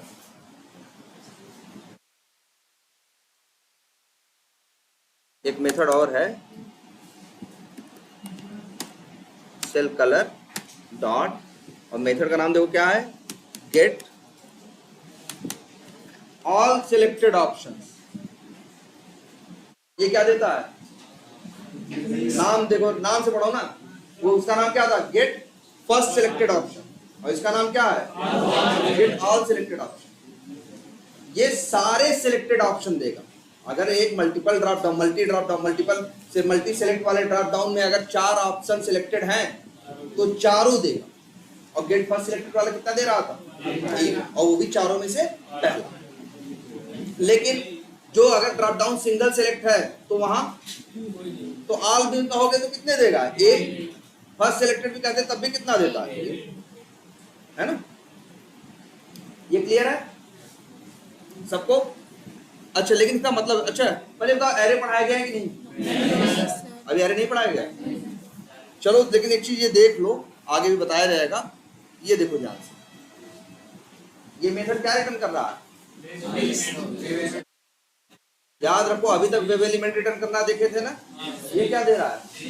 लिस्ट वेब एलिमेंट। चलो आगे, ये एरे से रिलेटेड कंसेप्ट है, आगे बताया जाएगा। ये लिस्ट का मतलब ये जान लेना, जहां ढेर सारी चीजें, जैसे एक वेरिएबल में एक वेरिएबल हो, हम कहें कि उस वेरिएबल के अंदर 10 नाम रख दो, तो रख पाओगे यार? पहला रखोगे तो पहला जाएगा, दूसरा रखोगे तो पहला क्या हो जाएगा? हट जाएगा, दूसरा आ जाएगा, तीसरा रखोगे तो दूसरा हट जाएगा, तीसरा आ जाएगा। एक टाइम पे कितने रहेंगे? 1। लेकिन आगे तुम देखोगे, एरे और लिस्ट एक ऐसे कंसेप्ट है जिनके सहारे एक ही वेरिएबल के अंदर 1 नहीं, 100 नहीं, 1000 या लाख, चाहे जितनी वैल्यू रख सकते। ठीक है, चलो ये आगे की बात है। तो ये 7-8 मेथड क्लियर हो गए कि नहीं? और देखो कुछ ऐसे बताने लगे।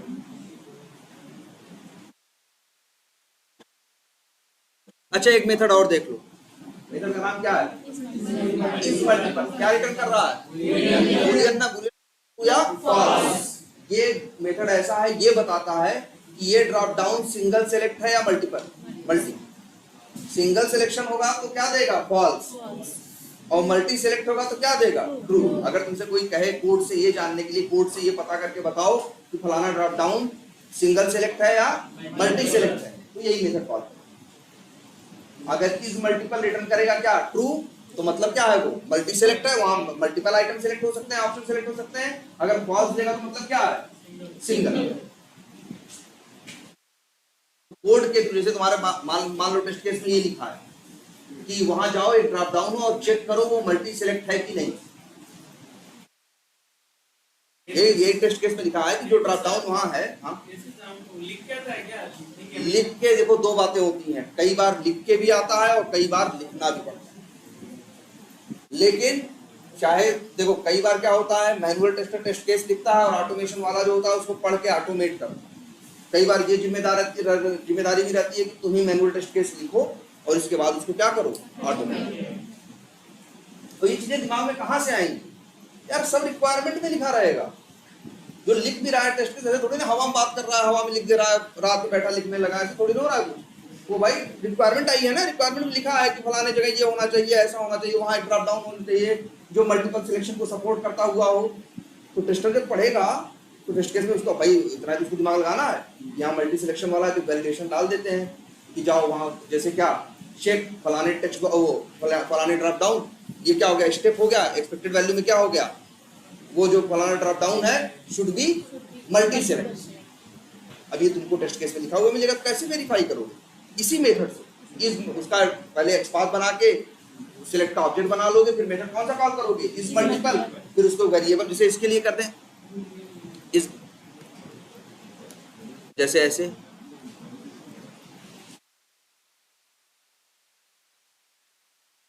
डॉट इज मल्टीपल, रिटर्न क्या करेगा? बूलियन। बूलियन लिख देते हैं, ड्रॉप डाउन टाइप। अब यहाँ लगा दो, इफ ड्रॉप डाउन टाइप क्या है, if drop down type double equal to true है तो मतलब क्या है, ये मल्टी सेलेक्ट वाला है, अदरवाइज ये क्या है, फॉल्स है, तो मतलब क्या है, सिंगल सेलेक्ट वाला। तो यहाँ भाई अगर तुम्हारे टेस्ट केस में लिखा है कि वो मल्टी सेलेक्ट होना चाहिए, तुम कहोगे कि अगर वो ट्रू है तब क्या होना चाहिए, इसे पास होना चाहिए, और एल्स में क्या होना चाहिए फिर। अब लेकिन यहाँ वाले ड्रॉप डाउन का ऐसा केस नहीं है, यहाँ वाली रिक्वायरमेंट में तो क्या लिखा है, जिस एप्लीकेशन को अभी हम ऑटोमेट कर रहे हैं वी टाइगर, उसके उसमें क्या लिखा हुआ है, उसके रिक्वायरमेंट में लिखा है कि यहाँ क्या होना चाहिए, सिंगल सिलेक्शन। तो फॉल्स आएगा तो पास है, और ट्रू आएगा तो क्या है, ये तो डिपेंड करेगा तुम्हें, हमेशा तुम्हें देखना है अपनी रिक्वायरमेंट। और कई बार ऐसा भी हो सकता है यार कि ऑटोमेशन करने के लिए मिले कोई टेस्ट केस ना मिले, सीधे रिक्वायरमेंट ही मिल जाए। तो रिक्वायरमेंट देख के पहले टेस्ट केस बनाओगे और उसके बाद फिर क्या करोगे, उसे ऑटोमेट कर। आई बस समझ में। तो कितने मेथड पता चल गए इसके, 9 नहीं, 4 4 8 10, और सब आसान है ना।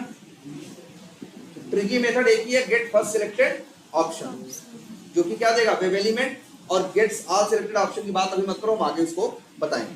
मान लो 9 मेथड हमने बताया, इस मल्टीपल क्या दे रहा है, ट्रू फॉल्स, और जो डी सिलेक्ट वाले मेथड है वो कहाँ चलेंगे, सिर्फ जहां मल्टीपल सिलेक्शन होगा वहीं, क्योंकि वहां क्या कर सकते हो तुम, अनसेलेक्ट कर सकते हो, लेकिन नाउट ड्रॉप डाउन में अनसेलेक्ट, जो सिंगल सिलेक्ट वाले उनमें नहीं कर सकते। क्लियर हो गए।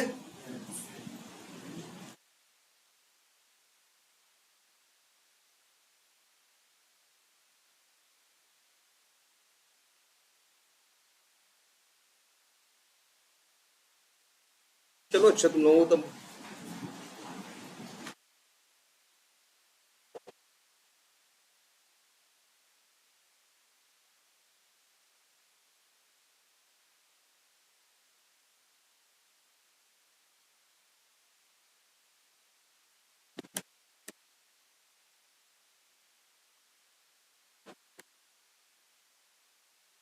चलो मान लो एक पैकेज बनाया,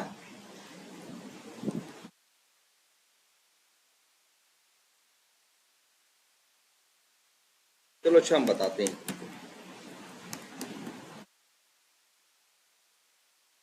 लेकिन ये बात कोई नहीं भूलेगा, हम जब भी पूछेंगे कि सिलेक्ट क्लास का ऑब्जेक्ट बनाते हैं तो कंस्ट्रक्टर है उसमें, और उसमें आर्गुमेंट में वेब एलिमेंट भेजना पड़ता है, क्योंकि इससे मिलता जुलता कंसेप्ट जल्द आगे आने वाला है, तो वो किसी को नहीं भूलना।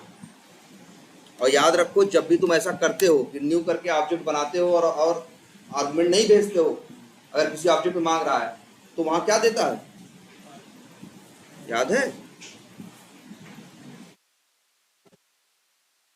कहाँ गया भाई, यहाँ देखो, ये देखो, न्यू सेलेक्ट कर रहे हो ना भेजो तब गलती से एरर देगा ना। और याद रखो ध्यान से, कर्सर ले जाओ तो ये चीज बोलेगा, ऐड आर्गुमेंट टू मैच। तो कह रहा है कि आर्गुमेंट ऐड करो यार मैच करने के लिए, तुम जो भेज रहे हो मैच नहीं कर रहा है, क्योंकि वो मांग रहा है आर्गुमेंट वेब एलिमेंट और तुम भेज नहीं रहे।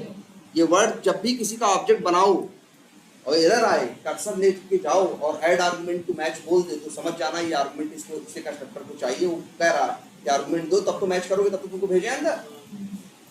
ठीक है, अच्छा ये लिखो, स्ट्रिंग एक्स इक्वल टू कुछ भी लिख सकते हैं ना, मान लो राहुल लिखते हैं, और फिर एक्स इक्वल टू क्या लिख देते हैं, चलो रमेश लिखते हैं। अब बताओ प्रिंट करेंगे तो क्या प्रिंट होगा, रमेश प्रिंट होगा भाई, पहले इसी वेरिएबल पे राहुल आएगा, राहुल जाएगा कहाँ, रैम में वही कहाँ, स्ट्रिंग पूल में, उसका एड्रेस किसके पास आएगा, एक्स के पास, फिर एक्स इक्वल टू रमेश होगा तो रमेश भी जाएगा कहाँ, स्ट्रिंग पूल में, उसका एड्रेस किसके पास आएगा, एक्स के पास। एक वेरिएबल एक टाइम पे एक ही एड्रेस ले सकता है ना, होल्ड कर सकता है, तो नया लेगा पुराना छोड़ देगा, प्रिंट कराओगे तो क्या मिलेगा, रमेश। लेकिन अगर कभी ऐसा करना हो कि हमें ज्यादा चीजें रखनी, जैसे हमें 10 नाम रखने हैं, तो कितने वेरिएबल यूज करेंगे, 10। 10 हमें अगर नाम अलग अलग रखने हैं तो कितने वेरिएबल यूज करेंगे? 10। और हमें ऐसा नहीं पहला चला गया तो दूसरा भाग गया, हमें 10 के 10 चाहिए, 10 के 10 हमें आगे यूज करना है, तो कितने वेरिएबल यूज करेंगे? 10। 100 हो तब 100। ऐसे कितने बनाएंगे? अगर 1000 नाम हुए तो ये बड़ा कॉमन सिनेरियो कि 1000 2000 4000 नाम होना, ये बड़ा कॉमन सिनेरियो है कि कहीं पे बहुत सी जगह देखते हो ना, आधार कार्ड में देखो कितने नाम है, बताओ, करोड़ों अरबों लोगों के नाम है, तो क्या करोड़ों वेरिएबल बनाएंगे? अगर हमें ढेर सारी चीजों को एक जगह रखना हो, ठीक है, जैसे यहाँ 2 नाम है मेरे पास, राहुल और रमेश, हमें इसे कहाँ रखना है? वेरिएबल में, तो हम दोनों को एक साथ नहीं रख सकते। लेकिन जरा ध्यान से देखना, स्ट्रिंग लिख रहे हैं, नाम क्या रखे हैं? चलो इसका वाई रख दे रहे हैं, स्ट्रिंग नहीं देखना ध्यान से, स्ट्रिंग लिख रहे हैं ना, एक स्क्वायर ब्रैकेट लगा रहे हैं, ध्यान से देखना, स्क्वायर ब्रैकेट लिखा क्या?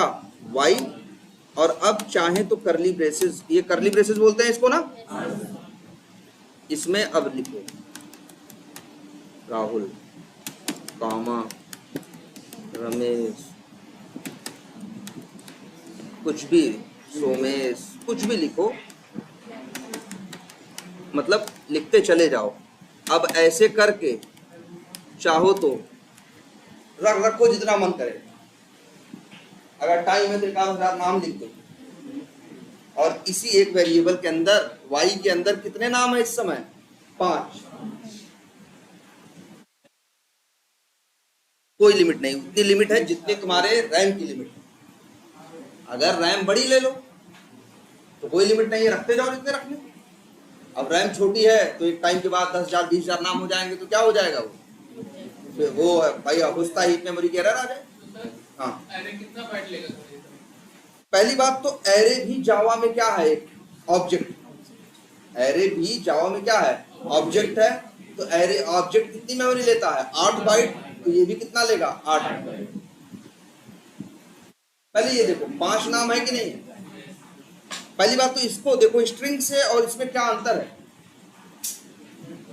भाई उसका नाम x है, इसका नाम y है, तो नाम तो कुछ भी रख सकते हैं। यहाँ स्ट्रिंग लिखा है, यहाँ स्ट्रिंग लिखा है, बस एक अंतर दिख रहा होगा, ये स्क्वायर ब्रैकेट। ये यही पहचान है कि हमें पता चल जाता है ये क्या है? एरे। अगर ऐसा नहीं कर सकते थे भाई, ऐसा करके देखो जरा, अब थोड़ी देर रखने देगा। तो जरूरी है ये स्क्वायर ब्रैकेट लगा, बिना स्क्वायर ब्रैकेट के ये एरे नहीं। और अब अगर एरे है उसमें ढेर सारे रखने हैं तो फिर क्या करोगे? करली ब्रेसेस लगाओ और डबल कोट्स के अंदर 100 नाम लिखना है, 100 रखना। 5 लोगों का नाम रखना था, मान लो हमने 5 लोगों का नाम रख लिया। बढ़िया चीज है कि नहीं है? और एक चीज और देखो जरा इसके बारे में, मान लो हमें इन 5 की उम्र भी रखनी है, 5 के नाम रखने हैं और 5 की उम्र रखनी, ठीक है? तो उम्र तो किसमें है? नंबर में ना, इंटीजर ना। तो नंबर के साथ यही है, एक वेरिएबल में दूसरा नंबर रखोगे तो पहला क्या हो जाएगा? गायब हो जाएगा। लेकिन ऐसे लिखो, इन स्क्वायर ब्रैकेट, मान लो लिख दे नम। अब यहाँ देखो, बिल्कुल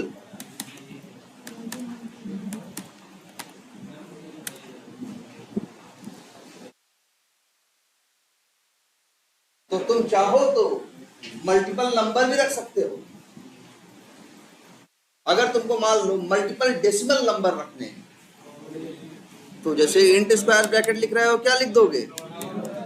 डबल स्क्वायर ब्रैकेट, जो भी रखना है। और यहाँ पे लेकिन तरीका देखो क्या है, करली ब्रेसेस के अंदर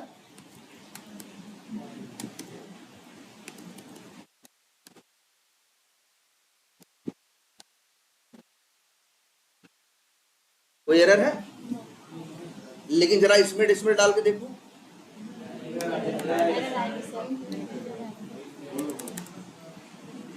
ये समझ में आ रहा है?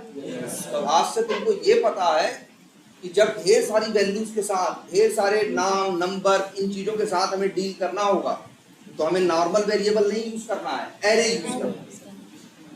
एरे की क्वालिटी यही है कि एक बार भी उसमें चाहो तो तुम एक से ज्यादा नंबर स्टोर या एक से ज्यादा नंबर नेम या जो भी है स्टोर कर सकते।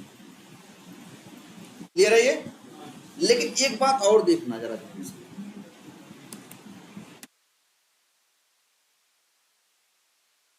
एरर दे रहा है ना ये जो 45 है वो क्या दे रहा है? एरर दे रहा है ना। क्योंकि अब एरे की परिभाषा सुनो क्या है। एरे क्या है? एक टाइप की लिस्ट है, एक टाइप का कलेक्शन। कलेक्शन किसको बोलते हैं? जब कई चीज रखते हैं तो बोलते हैं कलेक्शन है ना मेरे पास। हाँ, एक साथ कई चीजों को रखने को क्या बोलते हैं? कलेक्शन। क्या मेरे पास इस चीज का कलेक्शन है, मेरे पास उस चीज का कलेक्शन है, बोलते हैं ना। तो एरे एक ऐसा कलेक्शन है जिसके अंदर एक से ज्यादा वैल्यू रह सकती हैं, लेकिन वो सेम टाइप की होनी चाहिए। क्या कहा हमने? सेम टाइप की होनी चाहिए। और किस टाइप की होनी चाहिए? जिस टाइप का एरे है। अब ये एरे किस टाइप का? स्ट्रिंग टाइप का ना। तो जो वैल्यू होनी चाहिए सारी क्या होनी चाहिए? स्ट्रिंग। कुछ और नहीं लिख सकते। ये बात याद रहेगी। इसलिए रिंकू सर अभी बताएंगे, रिंकू सर भी तो उसकी डिफिनेशन लिखवाएंगे, तो उसमें एक वर्ड आएगा सेम टाइप। जो इसके वैल्यूज या जो एलिमेंट्स होंगे वो क्या होंगे? Same type. आई बात समझ में? 45 को यहाँ पे ऊपर वाले में नहीं, नंबर इज नंबर नहीं। भाई डबल कोट्स में कर दिए तो स्ट्रिंग हो गया ना। अगर डबल कोट्स में कोई नंबर लिख के उसे जोड़ो जुड़ेगा थोड़ी ना, वो तो कॉन्केटेनेट होता है ना। जुड़ते हैं दो नंबर जो बिना डबल कोट्स के। डबल कोट्स में कोई भी चीज है तो मतलब क्या है? वो स्ट्रिंग है। तुम ऐसा नहीं, इस डबल जैसे है ना 567, इसमें 5 का गुणा नहीं कर सकते। इसमें उससे कहोगे जावा से गुणा करने के लिए तो कहेगा भैया हम नाम, ये तो स्ट्रिंग है, गुणा भाग स्ट्रिंग में कहाँ चलता? ठीक है। अब यहाँ जैसे है, तुम कहो सोचो ऐसे लिख दें, नहीं लेगा।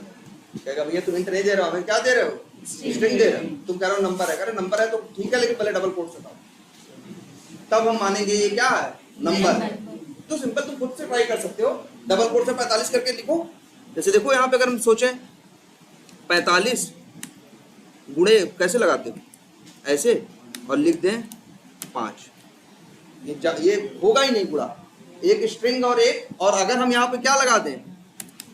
प्लस लगा दें। जैसे यहाँ तो एक मिनट पहले, यहाँ तो कंफ्यूजन होगी।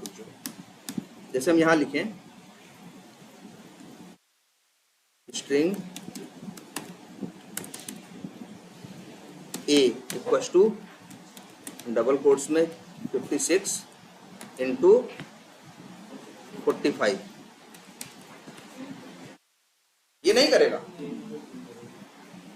क्योंकि दो नंबर से गुणा होता है ना। एक नंबर और एक स्ट्रिंग का आपस में गुणा नहीं होता। और ये स्ट्रिंग है, याद रखना, भले नंबर दिख रहा है तुम्हें, और याद रखना, लेकिन प्लस होता। और ये 56 और 45 कितना होता है? 101। 101 आंसर नहीं देगा, 5645 देगा। और जो रिजल्ट है वो भी नंबर नहीं है, स्ट्रिंग है। उससे भी चाहोगे किसी का गुणा कर दें या इसमें भाग कर दें तो ये पॉसिबल नहीं। तो ये बताओ, एरे समझ में आया कुछ? ये देखो ध्यान से कि अब 5 ही नहीं, जितने मन करे उतने रख सकते हो। अब एरे का एक टाइप बनाओगे, जो एरे का टाइप होगा स्क्वायर ब्रैकेट लगाओगे, वही वैल्यू उसके अंदर रख सकते हो। अब लेकिन ये तो बात हो गई रखने की। भाई हम रख क्यों रहे हैं? निकालने के लिए, यूज करने के लिए। तो यूज कैसे करोगे? तो एक चीज ये याद रखना, अब एरे 5 चीज रख दिया तो तुम्हें मिलेगी कैसे? तुम तो कहोगे वाई से प्रिंट करो, तो क्या प्रिंट कर दे? तो इसीलिए याद रखो, जब भी जावा एरे में कुछ रखता है तो सबके ऊपर नंबरिंग करता है। और इसके लिए उसके लिए वर्ड इस्तेमाल करता है हम लोग, क्या कि क्या करता है? इंडेक्सिंग। 5 वैल्यू है ना, कितने हैं? 6 है। 1 2 3 4 5 6 है ना। तो इसमें पहली वैल्यू जो है इसका इंडेक्स नंबर 0 है, दूसरे का क्या है? 1, तीसरे का क्या है? 2, चौथे का 3, पांचवे का 4, छठे का 5। एक एरे में अगर 100 एलिमेंट है तो इंडेक्स नंबर उसका कहां से कहां तक होगा, 0 से लेकर 99। 100 है तो जो पहला चाहिए तो क्या किस पे मिलेगा, 0 पे। दूसरा चाहिए तो किस पे मिलेगा, 1 पे। 10वां चाहिए तो किस पे मिलेगा, 9 पे।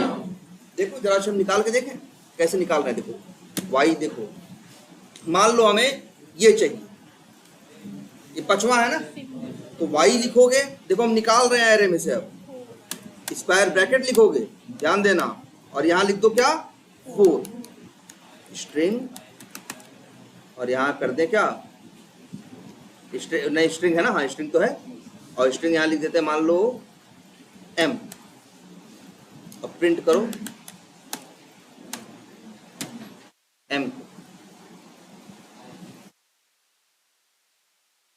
तो ऊपर वाला एक तो ये प्रिंट होगा, एक ये नीचे वाला होगा ना m।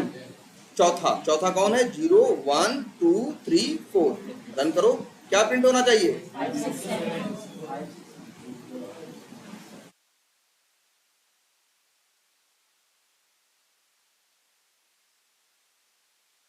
आ गया ना 567।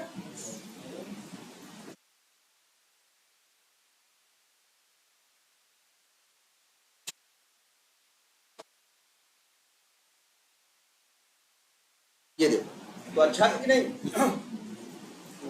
अगर रखना है 100 वैल्यू तो इसी एरे में रख लो, और निकालना हो तो तुम्हें पता है पहला चाहिए तो क्या लिखोगे, 0 भेजोगे तो क्या मिलेगा, पहला। 1 भेजोगे तो क्या मिलेगा, दूसरा। 2 भेजोगे तो क्या मिलेगा, तीसरा। देखो जरा, और जरा एक सी क्वालिटी देखो। अच्छा ये तो गया चौथा निकालना ना। अब हमसे कोई कहे 5 नाम है ना, 5 के पांचों क्या कर दो, साथ में क्या कर दो, प्रिंट कर दो। एक एक करके पांचों क्या कर दो, प्रिंट। या मान लो यहाँ 50 नाम होते तो कहता जी 50 के 50 क्या कर दो, प्रिंट कर दो। हमें 50 एक एक करके चाहिए, हमें प्रिंट कराना है 50 के 50। तो याद रखो 50 अगर 5 है तो क्या कहां से कहां तक इंडेक्स नंबर होगा, 0 से लेकर 4 तक ना। यार इसी के काम के लिए तो क्या आता है, लूप ना, लूप पढ़ाया गया है ना। लूप हमेशा क्या करते हैं, फॉर लूप को इंट i इक्वल टू 0 हमें वैसा बताना पड़ता है एक लूप ना, ये चक्कर शुरू कहां से करना है। i is less than or equal to कितना, 4 i प्लस प्लस। अब हम यहां लिखते हैं y है ना मेरा एरे, और यहां लिखते हैं 0। ध्यान से देखो तो मिल जाएगा हमें ना स्ट्रिंग, और लिख देते हैं मान लो क्या, नेम। और इस नेम को क्या करा देते हैं, पहले देखो ध्यान से हम क्या लिख रहे हैं।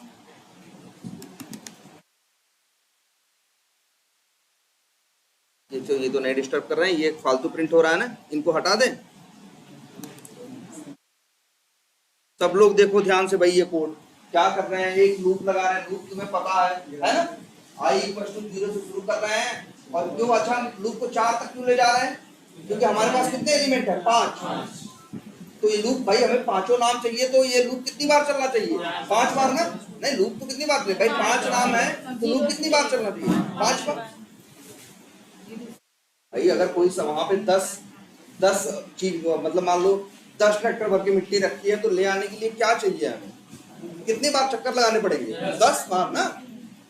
तो चलो हमने भाई लूप है, चाहे तो i इक्वल टू क्या कर सकते थे हम, 1 से 5 कर सकते थे। हमने क्या कर दिया, 0 से 4। 1 से 5 करते तब भी 5 बार चलता, 0 से करते भाई गिनती गिनने के ऊपर है। कोई 1 से गिनती गिन रहा है और कोई किससे गिन रहा है, 0 से, है ना। और i प्लस प्लस का मतलब भाई लूप एक एक करके क्या करते हैं, इंक्रीज हो। अब 5 बार क्या प्रिंट होगा, नहीं 5 नहीं, यहाँ 6 है ना, सर यहाँ कितने हैं, 6 है ना, तो यहाँ 5 लिख दे। अगर 0 से चला रहा है तो 0 0 1 1 2 3 4 5 कितने हो गए, 6 ना। अब चला दे तो सब नाम प्रिंट हो जाएंगे।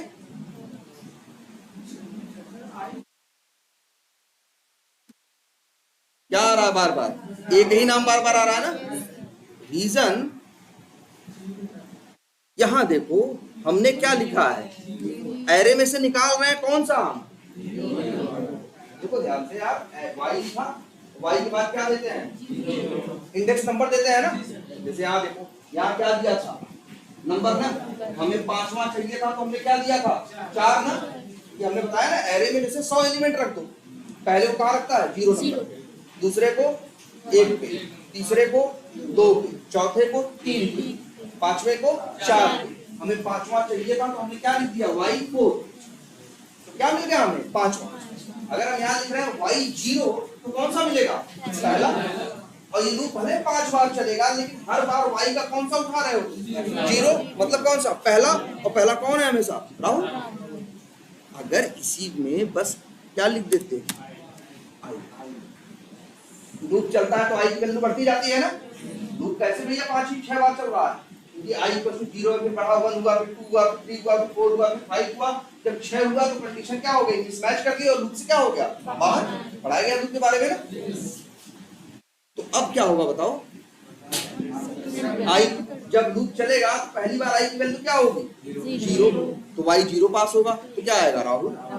फिर i प्लस प्लस होगा तो i क्या बन जाएगा 0 से बढ़ के क्या हो जाएगा 1 हो जाएगा, तो y1 से क्या मिलेगा रमेश, 2 से क्या मिलेगा, फिर बढ़ के तो अब चलो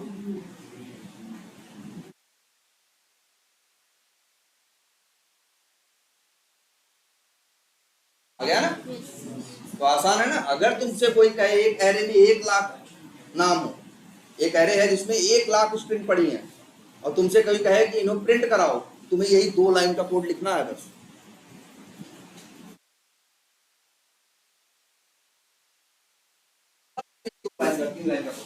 लूप लगा दो y और यहाँ क्या लिख दो i की वैल्यू हर बार भाई पहले 0 रहेगी तो पहला 0 वाला ले आएगा। और ये याद है ना, ये कहाँ पे है, ये लिख दे रहे हैं ऐसे, ये किस पे है 0 इंडेक्स, ये क्या है 1 इंडेक्स, ये क्या है 2 इंडेक्स, ये क्या है 3, ये इसका इंडेक्स नंबर क्या है 4, इसका इंडेक्स नंबर क्या है 5। ऐसे रखने हुए भाई। अब एरे वालों को उन्होंने कहा गिनती हम 1 से नहीं शुरू करेंगे, कहाँ शुरू करेंगे 0। अगर एरे बनाने वालों ने कहा होता हम 1 से शुरू करेंगे तो नहीं होता जी। लेकिन जिन्होंने बनाया उन्होंने, जैसे देखो वो ड्रॉप डाउन वाला था ना, सिलेक्ट बाय इंडेक्स, पहला सिलेक्ट करना था तो क्या यूज करना था, उन्होंने कहाँ से अपनी स्टार्ट की, और यहाँ भी इन लोगों ने किससे स्टार्ट किया, तो बढ़िया है कि नहीं। अब एरे से निकाल सकते हो। और लेकिन एक बात और याद रखना,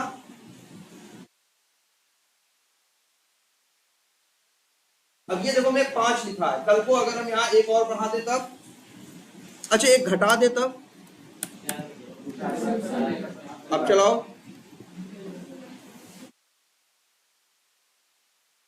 याद रखो, ये लोग एकदम दिमाग में रख लेना, लिखो अपने कॉपी पे, नाम क्या है array index out of bounds exception. इसके आने का मतलब ये है, ये क्यों आया है, तुम्हारा लूप बताओ कितनी बार चल रहा है 6 बार भाई। पहले 0 के लिए चला, फिर 1 के लिए, फिर 2 के लिए, फिर 3 के लिए, फिर 4 के लिए, और फिर 5 के लिए। कितनी बार चला 6 बार। पहली बार गया तो i की वैल्यू 0 थी, लेके आया। दूसरी बार गया तो i की वैल्यू 1 थी, लेके आया। तीसरी बार लेके आया, चौथी बार लेके आया, 5वीं बार लेके आया, फिर कहे 6वीं भी लेके आओ। अब वो करा 6ठी है ही नहीं तो हम लाए कहाँ से, जब 6ठी वैल्यू है ही नहीं तो हम लाए कहाँ से। तब ये क्या दे रहा है array index out of bound exception. ये एक्सेप्शन जब भी आए, ये एक्सेप्शन जब भी आए तो इसका मतलब हमेशा समझना कि इसका मतलब यही है कि तुमने एरे में से वो वैल्यू निकालने की कोशिश की है जो उसमें है ही नहीं, वो इंडेक्स नंबर यूज किया है जो इंडेक्स नंबर उसमें है ही नहीं। जैसे एक एरे में 50 एलिमेंट हो, तुम कहो हम 55वां निकालेंगे, कहां से दे दे 55वां तुमको भाई। 50 है तो 0 से लेके 49 तक उनका इंडेक्स नंबर है, 0 भेजो पहला दे देगा, 45 भेजो 46वां दे देगा। लेकिन तुम 50 भेजो तो 50 मतलब क्या 51वां भाई। 50 इंडेक्स नंबर किसका होगा 91वें का, और एलिमेंट टोटल कितने हैं 50, तो इंडेक्स नंबर कहां तक है 89 तक है ना। जब भी कभी ऐसी गलती करोगे, किसी एरे में से वो चीज निकालने, वो नंबर इंडेक्स नंबर की चीज निकालने की कोशिश करोगे, इतना बड़ा वो एरे नहीं है, तो हमेशा यही एक्सेप्शन आएगा। कई बार आता है तो हम लोग जब देखते हैं तो समझ जाते हैं कहीं ना कहीं गड़बड़ ये हो रहा है कि एरे लिंथ कम है और लूप ज्यादा चल रहा है। अब देखो इसको ऐसे सही कर सकते थे ना। अब हमने कंडीशन क्या लगाई है, आई क्या होना चाहिए, 5 से छोटा। अब पहले क्या लगाया था, 5 के छोटा या 5 के बराबर, तो 5 तक चलता ना, 5 तक चलता। लेकिन ये लिखने का मतलब क्या है, 5 से छोटा। तो 5 से छोटा कौन होता है, 4 ना। तो ये कहां तक से याद है ना लूप के बारे में भैया, लूप देख लेना। लूप चलेगा जब भी तो पहले क्या चेक करता है, कंडीशन। 4 तक तो ये कंडीशन आएगा, लेकिन जब 5 हो जाएगा तो 5 से बड़ा है नहीं, तो यहाँ कंडीशन मैच नहीं करेगी, लूप से क्या होगा, बाहर निकल जाएगा। क्लियर है ना ये बात। अब चलेगा, लेकिन अच्छा अब तो 0 से लेके कहा, ये 0 से लेके भाई कितना है, 0 1 2 3, 4 इंडेक्स नंबर है ना, 0 1 2 3। अब लूप कहां तक चलेगा, 0 से लेके 4 तक चलेगा ना, तो 3 के लिए तो 3 तक तो चल जाएगा, वहां फिर क्या आ जाएगा, एरे आउट ऑफ बाउंड। अब बता भी रहा है इंडेक्स 4 आउट ऑफ बाउंड, बता रहा है फॉर लेंथ 4। अभी लेंथ का तो ये बात समझ आएगी नहीं, पहले ये बताओ। तो एक काम करें हम यार, ये लिख क्यों रहे हैं 5 5। पहली बात तो ये एरे का ऑब्जेक्ट कौन है बताओ, एम नहीं है, सॉरी वाई है, वाई है ना। एरे कौन है, वाई है, ध्यान देना इस पे। वाई, वाई किसका ऑब्जेक्ट है, एरे का ना। डॉट लगाओगे तो एरे के मेथड आएंगे या वो आएंगे, एक देखो है मेथड नहीं, एक क्या है, लेंथ। लेंथ मेथड है, हाँ भाई नहीं है, मेथड की पहचान है आगे पैरेंथेसिस होते हैं ना। ये नॉन स्टैटिक वेरिएबल, एरे भी जावा में क्या है, क्लास है। क्लास है तो नॉन स्टैटिक मेथड भी होंगे और नॉन स्टैटिक वेरिएबल भी हो सकते हैं। लेंथ नॉन स्टैटिक मेथड नहीं है, ये मेथड है, ये मेथड है, ये मेथड है, ये मेथड है। लेकिन देखो लेंथ जो है वो मेथड नहीं है, क्या है, वेरिएबल। इसके अंदर क्या है, इंट ना, इंट एरे साइज, या लिख देते हैं एरे लेंथ, ये नाम अच्छा रहेगा। एरे लेंथ क्या बताती है कि एरे में कितने एलिमेंट हैं, कितने हैं अभी, 4 है, 4 है ना, है 4। उनके इंडेक्स नंबर 0 से लेके कहां तक है, 3 है, लेकिन एलिमेंट कितने हैं, 4। तो याद रखो ये लेंथ मेथड यही लेके आएगा, क्या जानते हो, 4। कल को यहाँ 6 एलिमेंट रहेंगे तो ये मेथड क्या लेके आएगा, 2 रहेंगे तो 100 रहेंगे तो 100। तो ये जो भाई 4 5 लिख रहे हैं, ये लिखने की जरूरत नहीं है, हम बस यहाँ क्या लिख दें, एरे लेंथ। अब बढ़िया है ना, पहले हमें घटाना बढ़ाना पड़ रहा था ना, अब कोई दिक्कत नहीं है ना।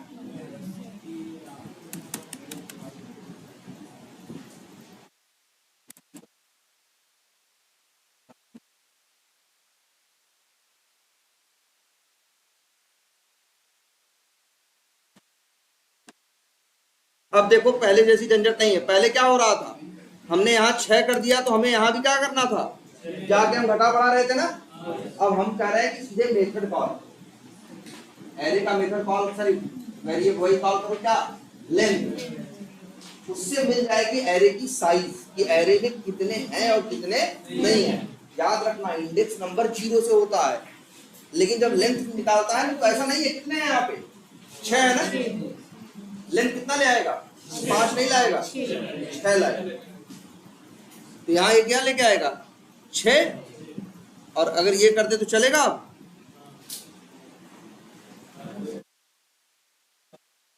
चलेगा ना, क्यों नहीं चला भैया, देखो सीधे ना, एरे लेंथ में कितना आया भाई, यहाँ 1 2 3 4 5 6 है, तो डॉट लेंथ में क्या है, एरे लेंथ में क्या आएगा, 6 आएगा ना।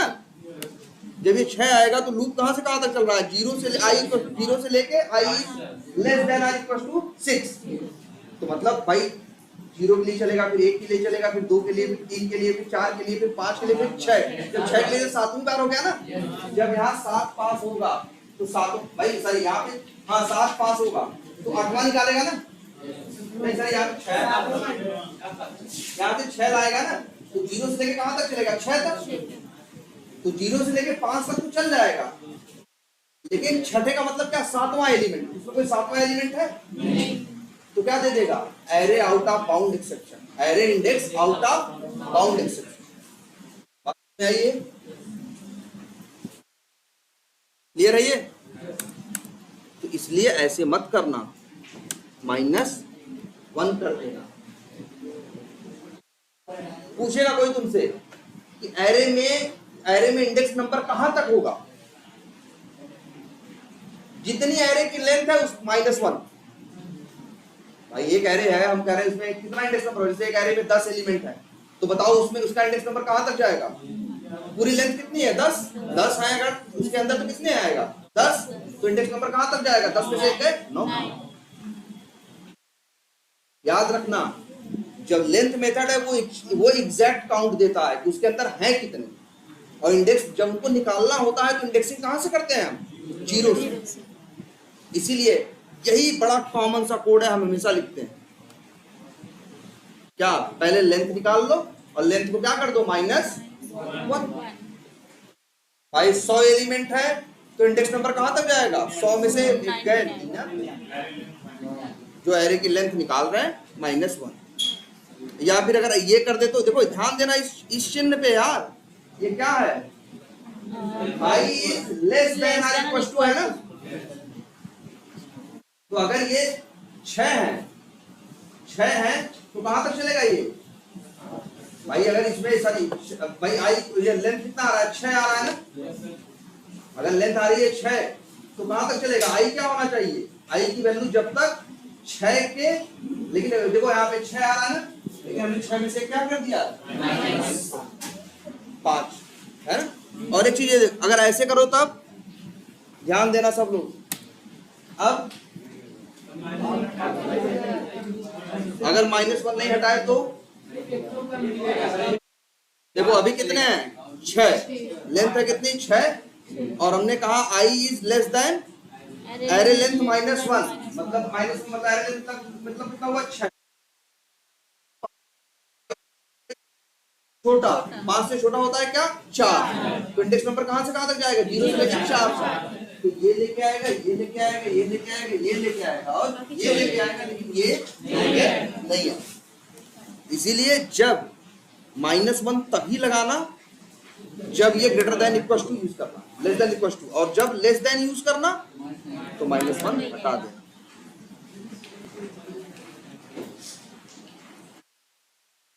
ठीक है।